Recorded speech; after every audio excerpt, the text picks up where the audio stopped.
नमस्कार, मी Sarita Kaushik. Zero our मध्ये आपलं स्वागत.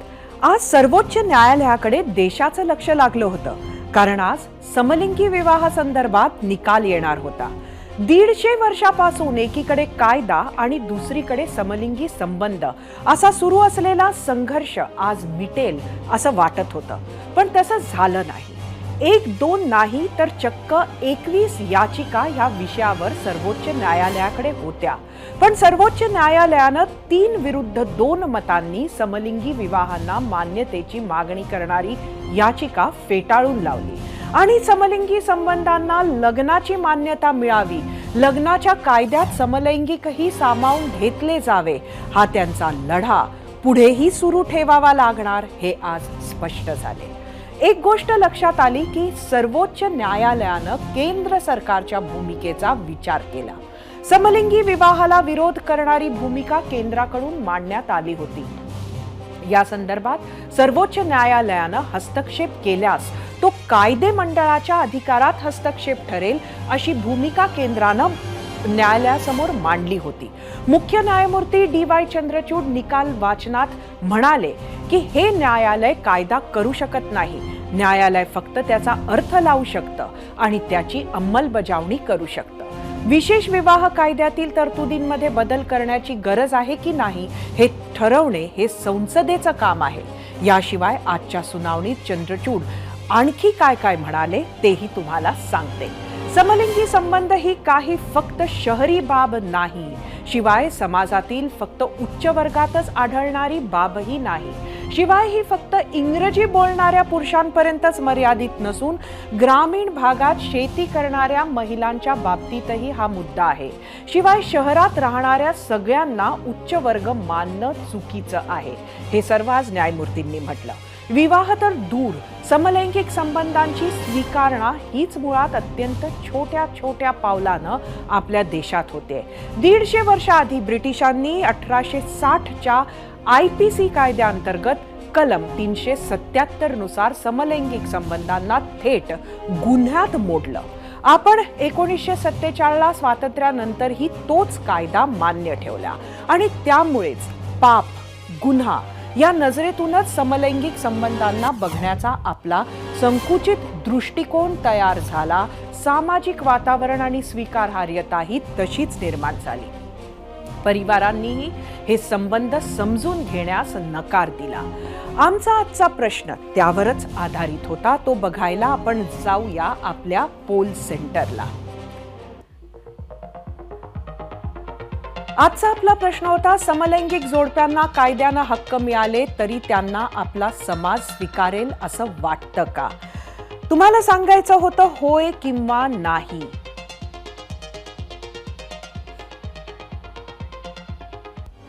भारतात तर LGBTQ यांच्या अधिकारांसाठी उघड बोलणारी संघटना हीच मुळात 1990ला अस्तित्वात आली. नाव एड्स भेदभाव विरोधी आंदोलन. नास फाउंडेशननं साल 2001 मध्ये दिल्ली हायकोर्टात समलैंगिक संबंध हे गुन्हेगारीच्या कक्षातून काढावे याची याचिकाही केली होती आणि दिल्ली हायकोर्टानं शेवटी 125 वर्ष जुनी प्रथा मोडीत काढत 2009ला समलैंगिक संबंध म्हणजे गुन्हा नाही असा निर्णय दिला. मात्र समलैंगिकांचे हे सुख अल्पजीवी ठरलं, कारण सर्वोच्च न्यायालयाच्या खंडपीठानं साल 2013 मध्ये परत कलम 377 IPCची घर वापसी केली. असे असतानाही भारताच्या इतिहासात मात्र कोणार्क आणि खजुराहो मध्ये नक्की काय आहे? भारताला खरंच असा इतिहास होता का? बघूया हा स्पेशल रिपोर्ट.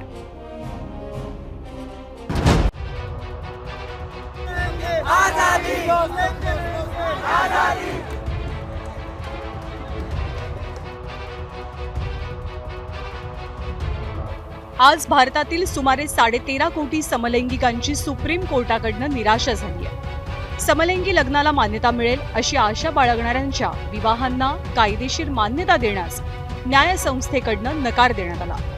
कारण हे की कायदा करण्याचा अधिकार हा संसदेकडेच. देशात मुळात समलैंगिकतेबद्दल स्वीकारार्हता वाढलेली असली तरी केंद्र सरकारने समलैंगिक विवाहांना कडाडून विरोध दर्शवला. केंद्र सरकारनं कोर्टात कायदेशीर मान्यता द्यायला नकार देताना भारतीय संस्कृतीचा आधार घेतलाय. सरकारच्या मते समलैंगिक जोडप्यांचं लग्न आणि लैंगिक संबंध भारतीय कुटुंब प्रणालीत येत नाहीत. कोर्टानंही केंद्राची बाजू उचलून धरत हे प्रकरण संसदेच्या अखत्यारीमध्ये येत असल्याचं स्पष्ट केलं. कि हिंदुस्तान में जो हमारा सिस्टम पुराना चलाया हुआ है उसमें कोई भी वल्गरनेस नहीं आए, उसमें कोई चेंजेज नहीं आए. पार्लियामेंट जो आम जनता की है वहाँ इलेक्टेड आदमी ही जाते हैं और वही आवाज़ जो है वो जो है इम्प्लीमेंट होगी जो आम जनता मेजॉरिटी से चाहती है. किसी को अमेंडमेंट कराना है तो वो पार्लियामेंट में अपने एमपीज के थ्रू बिल रखाए और उसको पास कराए. सप्टेंबर 2018 साली सुप्रीम कोर्टानं समलैंगिकतेला गुन्ह्याच्या श्रेणीतनं बाजूला केलं होतं. सुप्रीम कोर्टानं समलैंगिक संबंधांना मान्यता दिली, पण आता समलैंगिक विवाहाला का मान्यता देत नाही असा प्रश्न उपस्थित करत समलिंगी जोडप्यांनी निराशा व्यक्त केली आहे. काहीच आम्हाला ह्याच्यातून लीगल राईट्स जे आम्ही मागत होतो ते कुठलेच मिळालेले नाही आहेत. मॅरेजचे नाही, सिव्हिल युनियनचे नाही, अडॉप्शनचे नाही. बऱ्याच बाबतीत त्यांनी ही कमिटी स्थापन करा आणि गव्हर्नमेंटला डिरेक्टिव्ह दिलेले आहेत. त्यामुळे ओव्हरऑल निराशेचं साधारण सूर आहे. जगभरात नेदरलँडसह 32 देशांनी समलैंगिक विवाहाला मान्यता दिली आहे. आज जर सुप्रीम कोर्टानं समलैंगिक विवाहाला मान्यता दिली असती तर भारत हा जगातला 33वा देश ठरला असता. भारतीय समाजात आजही लव्ह मॅरेज किंवा इंटरकास्ट लग्नाला कधी कधी मान्यता मिळत नाही, तर मग समलिंगी विवाहाला मान्यता मिळणं तर दूरच राहिलं. देशात अद्यापही समलिंगी विवाह करून सुद्धा पार्टनरला लपून छपून राहावं लागतं. हा खरं तर विरोधाभासच म्हणायला हवा. कारण एकीकडे ज्या भारतात 2018 पर्यंत समलैंगिकतेला कायदेशीर अपराध मानलं जात असे, त्याच देशातल्या प्राचीन मंदिरांमध्ये समलैंगिकता मूर्तींच्या मदतीनं समजवण्यात आली आहे. समलैंगिकतेला जगातल्या इतर देशांमध्ये मान्यता मिळण्यासाठी झगडावं लागलं. पण प्राचीन भारतात या समलैंगिकतेला सामाजिक मान्यता देण्यात आली होती का? ओडिशाच्या कोणार्क येथील सूर्यमंदिर, अजिंठा आणि वेरूळच्या लेण्यांमधल्या मूर्ती, मध्य प्रदेशातल्या खजुराहो मधल्या मंदिरांवरचं शिल्पकार, अशा अनेक प्राचीन भारतीय वास्तुकलांमध्ये याची उदाहरणं पाहायला मिळतात. आणि म्हणूनच हा कयास. समलिंगी विवाहावरती वर्षानुवर्ष वादविवाद सुरू आहे. काही समाजात हा विषय अजूनही निषिद्ध आहे. जगभरातील अनेक देशात समलिंगी विवाहांना कायदेशीर मान्यता असली तरी धर्म, संस्कृती आणि राजकारणामुळे बहुसंख्य देशांनी या समलिंगी विवाहांना सामाजिक आणि नैतिकदृष्ट्या अस्वीकारार्ह मानलंय. लग्न हा वैयक्तिक विषय. ज्यांना ते करायचं आहे त्यांना ते करू देणं हा मूलभूत मानवी हक्क आहे. शांतपणे आणि भेदभावाची भीती न बाळगता आपलं आयुष्य जगण्याची संधी प्रत्येकाला मिळाली तरच समाज मजबूत होईल. दिल्लीहून प्रशांत कदमसह 0 आवर एबीपी माझा.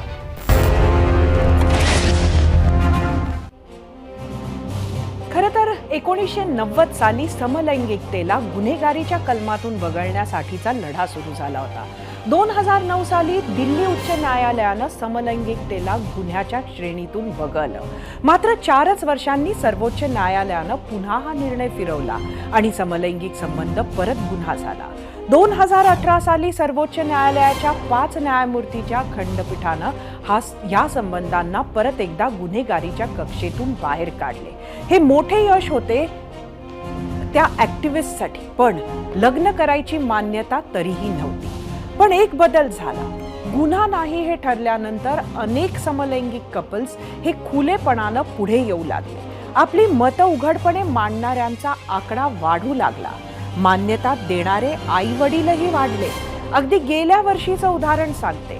नागपूरची सुरभी मित्रा आणि कोलकात्याची पारोमिता मुखर्जी या दोघींनी आयुष्यभर एकत्र राहण्याचा निर्णय घेतला. नागपूरच्या जोडप्यानं गोव्यात रिंग कमिटमेंट सेरेमनी केली, पण त्यावेळेला लग्न म्हणू शकला नाही. अजूनही लग्नात मान्यतेचा लढा सुरूच राहणार आहे. काय वाटतंय महाराष्ट्राला ते बघूया आणि त्यासाठी जाऊया आपल्या मीडिया सेंटरला. आजचा आपला प्रश्न होता, समलैंगिक जोडप्यांना कायद्यानं हक्क मिळाले तरी त्यांना आपला समाज स्वीकारेल असं वाटतं का? नौशाद शिकाळगर, यूट्यूबवरून कोणताही समाज सामाजिक बदलांना सहज स्वीकारत नाही, याचा अर्थ सामाजिक बदल करूच नयेत असा होत नाही. कायद्यानुसार समान अधिकार मिळावा. यूट्यूबवरून JM9 नावाचा अकाउंट आहे. लैंगिक विचार, लैंगिक आकर्षण हे आध्यात्मिक मागासलेपण दर्शवतात. त्याला प्रोत्साहन म्हणजे समाजात आध्यात्मिक मागासलेपणास मार्ग मोकळा करून देणे. फेसबुकवरून सतीश संकपाळ, याने लोकसंख्या नियंत्रण नक्कीच होईल. फेसबुकवरूनच सुधाकर माने, निसर्गावर मात करून कोणत्याही फळाची अपेक्षा बाळगू नये. फेसबुकवरूनच मनीष कांबळे, हे अनैसर्गिक आहे, तुम्ही एकमेकांचे चांगले मित्र बना, पण पती पत्नी कसे असू शकतील. फेसबुकवरूनच सुहास देशमुख, समलैंगिक जोडपं असूच शकत नाही, निसर्गाने ती व्यवस्थाच बनवली नाही, निसर्गाचा नियम आहे, जो त्याच्या विरुद्ध वागतो त्याला तो कधीच माफ करत नाही. इंस्टाग्रामवरून प्रेम गोरपल्ले, प्रत्येकाला आपापल्या पद्धतीनं जगण्याचा अधिकार आहे, ते जर एकत्र राहू पाहत असतील तर त्यात गैर काय. इंस्टाग्रामवरूनच नेहा रामेश्वर, तृतीयपंथीयांना आजही भीक मागून जीवन जगावे लागते, त्यांना समाज स्वीकारत नाही, समलिंगी तर बराच लांबचा प्रश्न आहे. इंस्टाग्रामवरून पुष्कर महांकाळ, काय हरकत आहे स्वीकारायला, ते तुम्हाला नैतिकता शिकवायला घरी येत नाहीत तर त्यांच्या जगण्यात किंवा पद्धतीत का हस्तक्षेप करावा.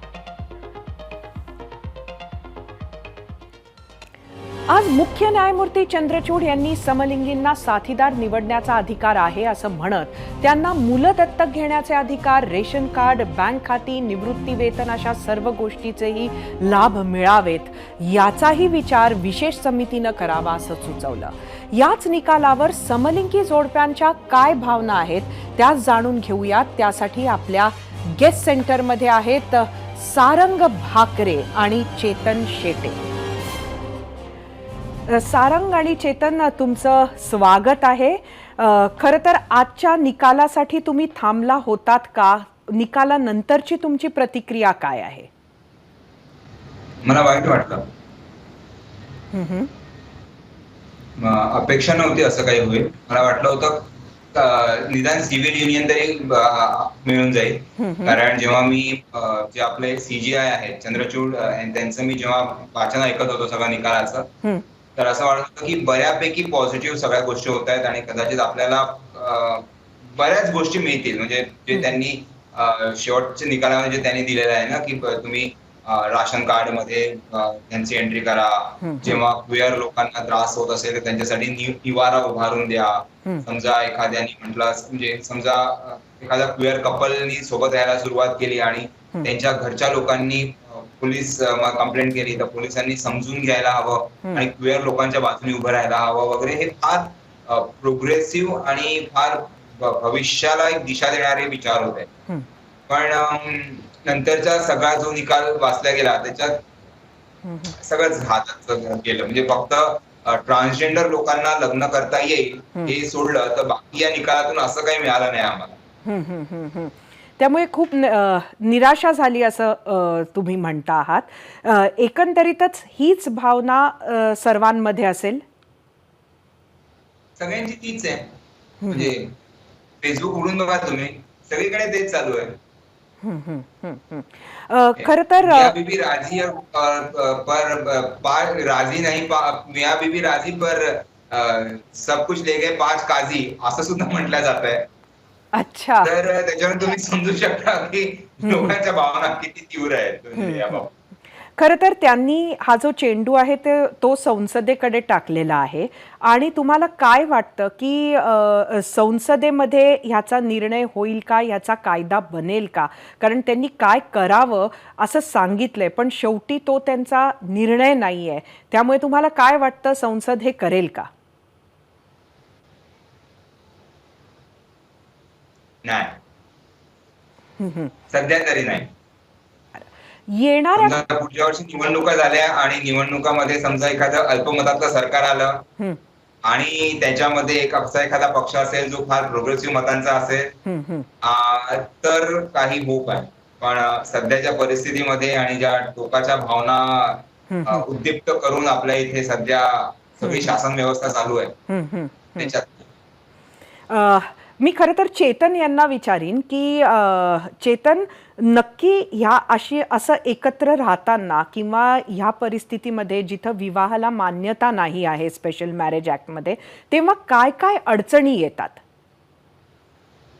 काहीच हक्क नसतात तुमच्याजवळ. कुठलेच आपण म्हणजे समजा आपण बाहेर जाऊ शकतो, पण काहीच अधिकाराने, कुठल्याच अधिकाराने आपण एकमेकांबरोबर असं राहू शकतो किंवा काय असं दुसऱ्यांना काही समजावू शकत नाही की आम्ही एकत्र आहोत, की आम्ही का एकत्र आहोत नक्की याप्रमाणे.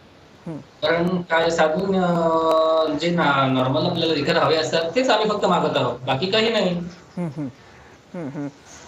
खरं तर अनेक लोकांनी एकत्र राहण्याचा निर्णय घेतलेला आहे ज्यांना लग्न करायचं आहे असं कळतंय. आत्ताच आपण एक केस सुद्धा दाखवली नागपूरची, मात्र ते करू शकत नाहीये.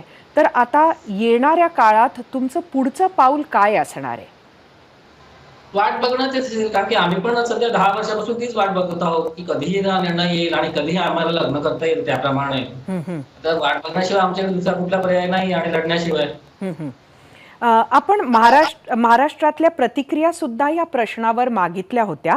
त्यातल्या काही प्रतिक्रिया ह्या समर्थनात होत्या, मात्र काही लोकांचं तीच भूमिका होती जी अनेक वेळेला अनेक धार्मिक संघटनांकडनं सुद्धा मांडल्या गेली. त्याचंही उत्तर मी तुम्हाला परत विचारते की अशा पद्धतीनं जगणं हे निसर्गाच्या नियमाच्या बाहेरचं आहे आणि त्यामुळेच याला मान्यता नको, अशी भूमिका असणारे सुद्धा बहुसंख्य लोक आहे.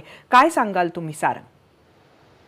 पण निदान विचार तरी ते मांडतायत ना, पॉझिटिव्ह असो किंवा निगेटिव्ह असो, पण ते विचार मांडण्याचा अधिकार तरी आहे सगळ्यांना.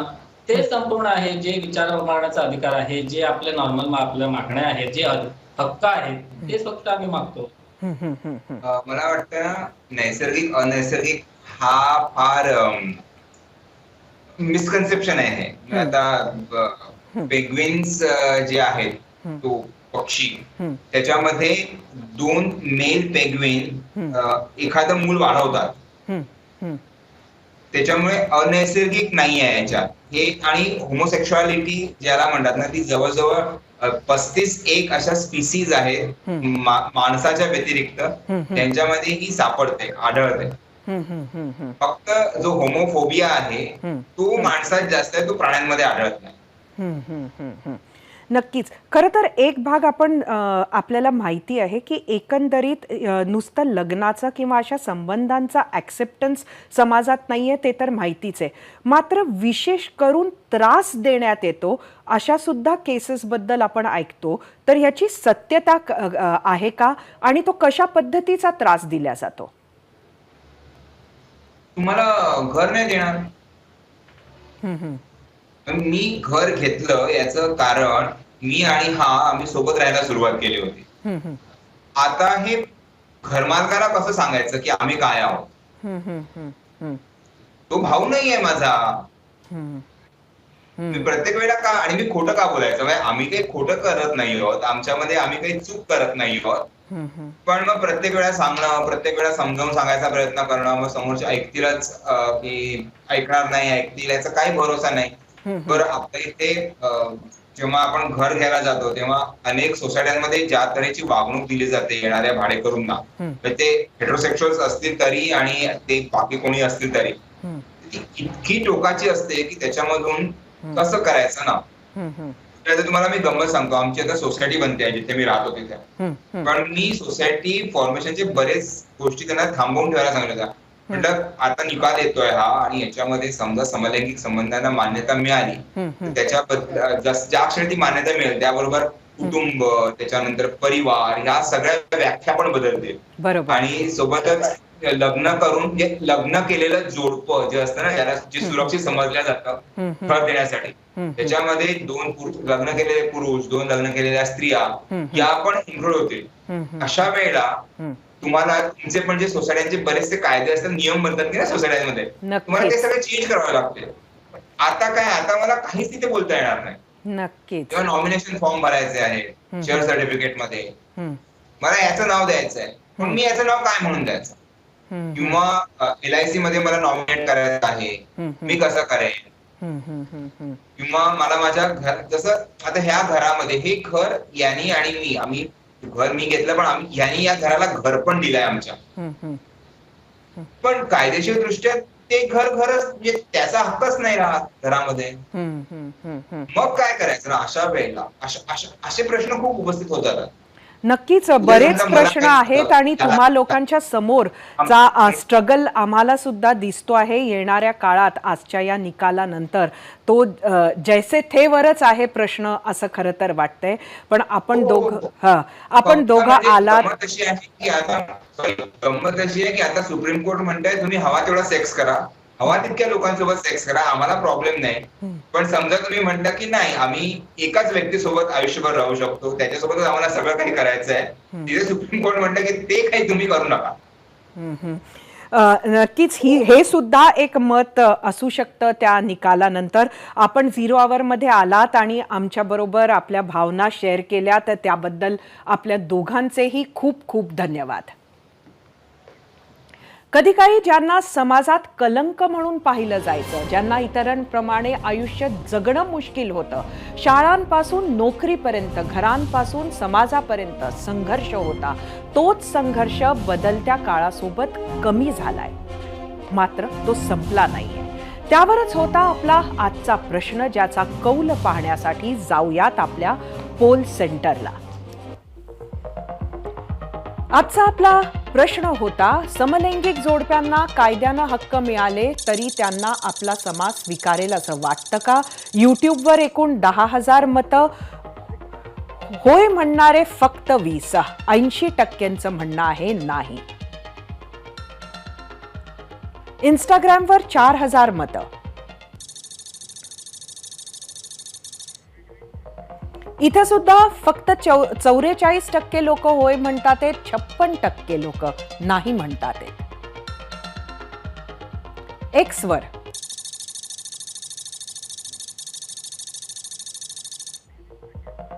22% लोक होय म्हणतात, 78% लोक इथं सुद्धा समाज स्वीकारणार नाही असं म्हणतात. फेसबुकवर बघूया.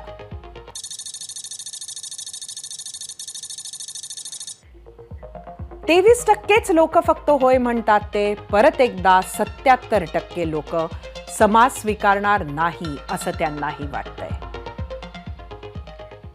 समाजात फक्त समलैंगिकांनाच मान्यता नाही असे नाही, तर असे वेगवेगळे घटक आहेत जे कुठल्या ना कुठल्या कारणानं जे बहुसंख्याकांच्या सामाजिक लैंगिक नियमांना धरून जगत नाहीत, आणि त्यामुळेच की काय जगभरात ही सर्व मंडळी एकत्र येऊ लागली आणि आपण LGBTQIA+ असे समूह बनवून हक्कासाठी हे लढू लागले. आता हे LGBTQIA+ नक्की काय आहे, तर हे म्हणजे lesbian, gay, bisexual, transgender, queer, intersex, asexual आणि प्लस म्हणजे असे वेगळे अजून 70पेक्षा जास्त समूह जे ह्यात नाही आणि बहुसंख्य समाजाच्या लैंगिक नियमांच्या तरीसुद्धा ते पलीकडे आहेत. खरं तर अनेक लेव्हल्सवर समलैंगिक संबंधांचा विरोध होतो आणि विरोध करणारे जे काही आहेत ते त्यांचं अनेक बाबतीतलं म्हणणं असं आहे की स्त्री असणारी आई आणि पुरुष असणारे वडील या दोघांचा रोल एखाद्या मुलाच्या आयुष्यात महत्त्वाचा असतो, वेगवेगळा असतो आणि दोघांचीही गरज लहान मुलांना असते. जवळजवळ सगळ्या संस्कृतींमध्ये लग्नाचा संबंध हा नव्या पिढीच्या जन्माशी जोडलेला आहे. निसर्गाच्या नियमानुसार पुरुष आणि स्त्री हे एकत्र येऊन अपत्य जन्माला घालू शकतात, जे 2 पुरुष किंवा 2 स्त्रिया करू शकत नाहीत, आणि त्यामुळेच लग्नाच्या मूळ संकल्पनेच्या विरोधात समलैंगिक संबंध आहेत असे विरोधकांचं मुख्यत्व मत आहे. राष्ट्रीय स्वयंसेवक संघाने सर्वोच्च न्यायालयाच्या निकालाचे आज स्वागत केले. सरकारबरोबरच संघाचाही समलैंगिक विवाहाला विरोध होता. भूमिका हीच की तुम्ही कोणाही बरोबर राहा, पण लग्न हे गृहस्थाश्रमाचा भाग आहे, ज्यात फक्त शारीरिक सुख नव्हे तर सामाजिक कर्तव्यही आहेत. मुस्लिम संघटनांचाही समलैंगिक विवाहाला विरोध आहेच. All India Muslim personal law बोर्डाच्या मते समलैंगिक संबंध हे निसर्गाच्या विरोधात आहेत. जमियत उलेमा ए हिंदने तर कोर्टात या बाबतीत प्रतिज्ञापत्रही दाखल केली आहे. अनेक ख्रिश्चन संघटनांनीही खुल्या मंचावरून ह्याचा विरोधच केला होता. एकंदरीत कधी नव्हे ते ह्या विषयावर धार्मिक ऐक्य आपल्या देशात दिसतंय. त्याचाच अर्थ की ज्यांना हा बदल हवाय त्या समलैंगिक विवाहाच्या अधिकारासाठी लढणाऱ्यांचा पुढचा मार्ग खडतरच आहे.